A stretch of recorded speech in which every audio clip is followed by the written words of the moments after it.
राष्ट्रीय महिला आयोग के पास आज 61 मामले आए हैं। इसमें से 40 जो मामले थे ये हमारे पास इसके पहले ही रजिस्टर थे, जिनको आज हमने यहाँ पे प्रत्यक्ष सुनवाई करी है। और उसी के साथ साथ जब लोगों को पता चलता है कि कमीशन यहाँ पे आ रहा है तो स्वाभाविक रूप में उस शहर की वॉक इन कंप्लेंट्स भी आती है।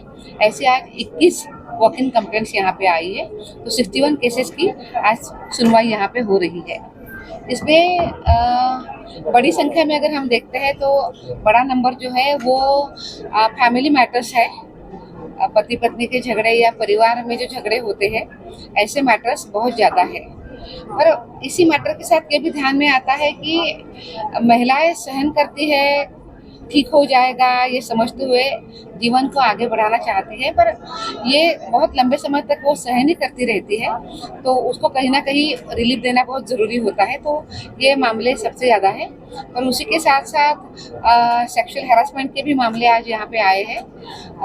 कुछ साइबर क्राइम भी यहाँ पे आए हैं। इस तरीके से मामले आज यहाँ पे आए हैं। आज के जन सुनवाई में हमने पुलिस को अनेक विषयों पे निर्देश दिए हैं। एक हमारे पास जो मामला आया था वो रेप का मामला था, और परिवार में ये मामला था, और कितनी बार परिवार भी ये प्रयास करता है कि आपस में सुलह हो जाए, पर जब सीरियस मैटर होते हैं और जो महिलाओं के सम्मान के साथ ठेस पहुंचाने वाले मैटर होते हैं, तो ऐसे मैटर में समझौता होना कभी भी कमीशन या कानून एक्सेप्ट नहीं करता है। आज इस विषय में हमने पुलिस को इस विषय में तुरंत एफआईआर करने का आज हमने निर्देश दिया है, और मुझे विश्वास है कि कुछ घंटों में वो एफआईआर तुरंत हो जाएगा। तो ऐसे मामलों में हम कभी नहीं बख्शते हैं, पर इस विषय में परिवार ने आपसी सुलह किया था जो हमने एक्सेप्ट नहीं किया है। लड़की की सिक्योरिटी, उसकी डिग्निटी सबसे ऊपर है, इसलिए आज पुलिस को निर्देश दिया है, और अभी कुछ समय में वो एफआईआर हो जाएगा। ऐसे ही साथ आज कुछ महिलाएं इस तरीके से प्रताड़ित होती है कि जब वो कुछ सुनवाई के लिए, कंप्लेंट्स करने के लिए वो आती है या घर से बाहर निकलती है, तो पति उनको बुरे तरीके से उनको पीटता है, मारता है, और ये कहता है कि मेरा कोई कुछ बिगाड़ नहीं सकता है, और दिन ब दिन ऐसी ही चीज़ें चलती रहती है। ये भी बहुत लंबित मामला था। आज उस विषय में भी हमने उनके ऊपर प्रिवेंटिव कार्रवाई करने के लिए और उसी के साथ साथ तुरंत एफआईआर दाखिल करने के निर्देश दिए हैं। इस तरीके से अनेक केसेस आई है, उनको सॉल्व करने का प्रयास कर रहे हैं। मामले हो रहे हैं देश में जहां उत्पीड़न को लेकर, दहेज प्रथा को, दहेज को लेकर जो और महिलाएं हैं उनकी हत्या कर दी जा रही है। कैसे देखते हैं, कैसा माहौल देखने को मिल रहा है?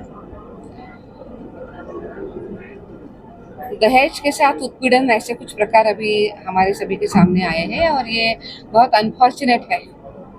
हमारे देश में बहुत अच्छा कानून है जो दहेज को प्रतिबंध करता है, और उसी के बावजूद भी अलग अलग तरीके से दहेज की डिमांड की जाती है और लड़कियों की जान चली जाती है। ऐसे कुछ प्रकरण सामने आए हैं।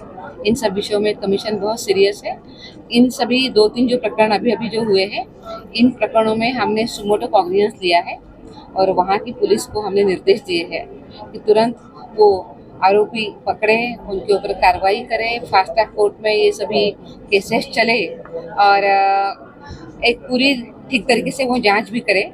ऐसे 2-3 मामलों के ऊपर, जैसे कि भोपाल का मामला था, गाजियाबाद का मामला था, हम उसमें देख रहे हैं। मैम, जो आयोग में कई मामले 2024 से पहुंचे, अब आज उनकी सुनवाई हो रही है, जो लंबी समय है, ऐसे स्थिति में तो कैसे लोगों को जल्दी न्याय मिल पाएगा? उसके लिए क्या व्यवस्था करेंगे?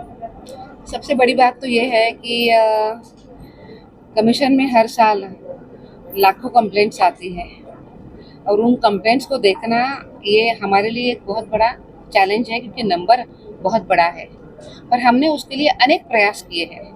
आपने आज तक कभी कमीशन जमीनी स्तर पर उतरा ये कभी देखा नहीं होगा। हमने ये देखा कि जब महिलाओं के मामले लंबित पड़ते हैं या उसमें पेपर्स आने में, बात करने में, पुलिस या व्यवस्थाओं के साथ बात करने में समय चला जाता है, तो हमने फिर ये तय किया कि हम ही जमीनी स्तर पे उतरेंगे, अलग अलग राज्यों में, अलग अलग गाँवों में जाएंगे और वहाँ की जन सुनवाई करेंगे। उसी तरीके से कमीशन बहुत प्रयास कर रहा है और इन सभी प्रकरणों की सुनवाई भी कर रहा है। और मैं आपको ये भी कहूँगी कि गत एक साल में हम 125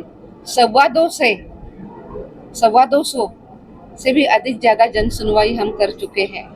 ये जन सुनवाई केवल फ़ोन पे नहीं थी। तो ऑफिस में जो कंप्लेंट्स आती है वो तो हम वहाँ पे देखते हैं, पर प्रत्यक्ष रूप में कमीशन उन गाँवों में आया है और हमने जन सुनवाई किया है।